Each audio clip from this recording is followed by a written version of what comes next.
Hello, this is Peck Rosa of the Peck Rosa Buffalo Bills channel. And remember to like, comment, and subscribe. And you'll be getting some awesome Buffalo Bills content throughout the year. Well, what can I say about this game? Well, there's nothing to be said except it totally stunk.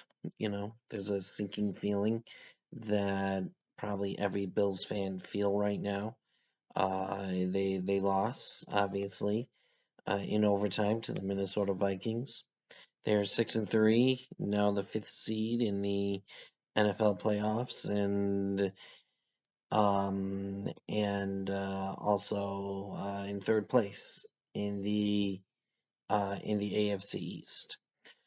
And it was definitely a sobering loss because the Bills had it. They had a 14-point lead heading into halftime, and you would think that the Bills were going to just roll and pull away, but that's obviously not what happened. A lot of inexcusable mistakes today. I think the first thing is we got to talk about Josh Allen. He played with a lot of moxie, with that elbow injury, and I don't think it made a difference to his overall performance today. He played great. He made a lot of great throws. He had a great touchdown to Gabe Davis in the corner of the end zone, and he also made a lot of great scrambles and really put the Bills in position to win. But again, mistakes. Mistakes haunted the Bills, haunted Josh Allen. And, he's just making these decisions that is going back to his rookie year. You talk about hero ball, but even more than that, he's just not making really sound decisions. And the whole offense is not making sound decisions, especially in the red zone. They haven't scored a touchdown in the red zone since the Kansas City game, and they have turned the ball over for the last 5 games in the red zone. And you can't turn the ball over in the red zone. And a lot of those turnovers so far has come from Josh Allen, especially the last 2 games. I think he's a really great quarterback. He's a superstar quarterback, and he showed some superstar tendencies today. But unfortunately, he just made his 2 bad throws, 2 interceptions, really contributed to the game because I had no problem with them going for it. To make it a 3-score lead, to really put the game away. I had no problem with that. But for him not to even throw it away, to not see the defender, kind of like what happened in the Jets game, was inexcusable. And that turned the tide of the game. It really did. And they just made too many mistakes. Look, Justin Jefferson going on the Vikings offense now. Justin Jefferson is an amazing talent. He made really great catches. That one-handed catch on 4th and 18 was amazing. Odell Beckham-esque. And, but really the Bills get a big play, get a big sack or a big stop, and then they just couldn't do it.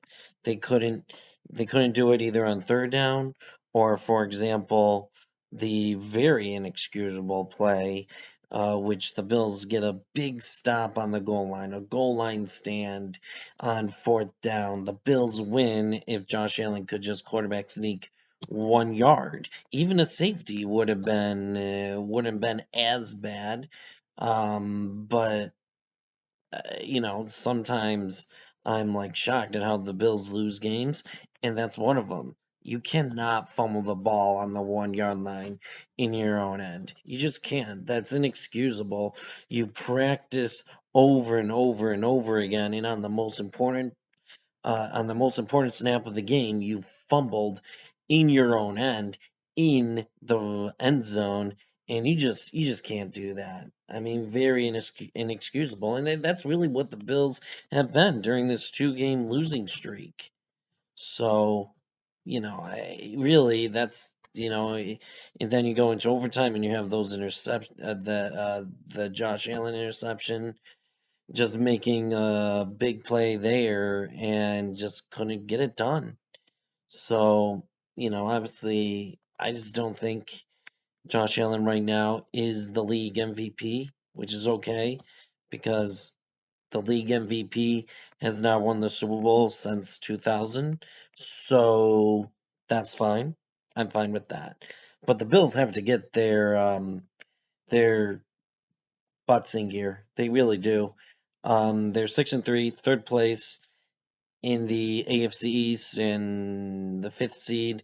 And really, in all three of their losses, they made mistakes that they shouldn't have made.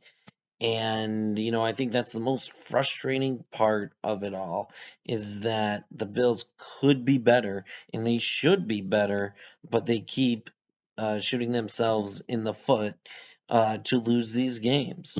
So, there's definitely a disconnect, especially between the first half and the second half.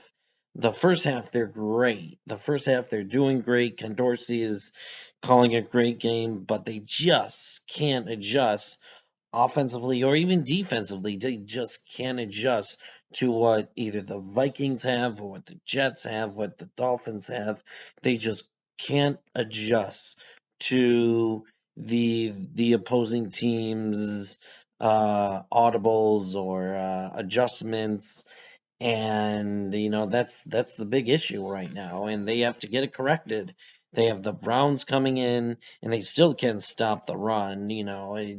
Devin Cook had a really, Devin Cook had a great game, great fantasy day for me, but overall, it's just they still can't stop the run, and we have Nick Chubb coming in next week against the Cleveland Browns, so. For me, it's definitely concerning. I think the Bills will still be all right, can still right the ship, but this is 2 years in a row now that that a Sean McDermott led team has kind of slumped in the middle point of the season. And if you really look at it, that happened in 2017. The Bills were 5-2. Suddenly they were 5-4. 2018, I mean, they were rebuilding, but then 2019, not a slide. 2020, not a slide. But in like maybe four of Sean McDermott's 6 seasons now, the Bills have gone on this mid-season slide, and it just affects them. It affects them as you go into the playoffs, and obviously the Bills have not won the playoffs yet on the road, but we'll see. I mean, the Bills have to be better. They have to be better, and it starts next week against the Cleveland Browns. So until then, go Bills. Please like, comment, and subscribe.